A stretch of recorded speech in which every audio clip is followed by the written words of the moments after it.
சேரமான் பெருந்தகை என்பவர் இருந்தார். இவர் அரச குடும்பத்தில் பிறந்தாலும் பதவி வேண்டாம் என சிவனே கதியென சிவபக்தியில் ஆழ்ந்து விட்டார். ஒரு கட்டத்தில் அரசு பொறுப்பேற்க ஆளில்லாத நிலையில் அமைச்சர்களின் வேண்டுகோளுக்கு இணங்கி அரசராக பதவியேற்றார். ஒரு சமயம் யானை மீதேறி நகர்வலம் சென்று கொண்டிருந்தார். அப்பொழுது எதிரே உடலெங்கும் திருநீறு பூசிய ஒரு மனிதன் வந்தான். முதுகில் ஒரு துணிக்கட்டை சுமந்திருந்தான். மன்னர் யானையிலிருந்து கீழே இறங்கினார். எதிரே வந்த மனிதனை பணிந்து வணங்கினார். மன்னர் பெருமானே, என்னை போய் வணங்குகிறீர்களே? நான் சலவை தொழிலாளி, குளத்துக்கு போய் என் பணிகளை முடித்து வருகிறேன் என்றார் எதிரே வந்தவர். அதனால் என்ன அடியவரே?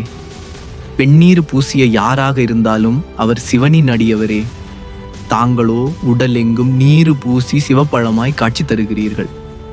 தங்களை போன்ற சிவனடியார்களை வணங்குவது சிவனை வணங்குவதையும் விட மேன்மையானதாகும்.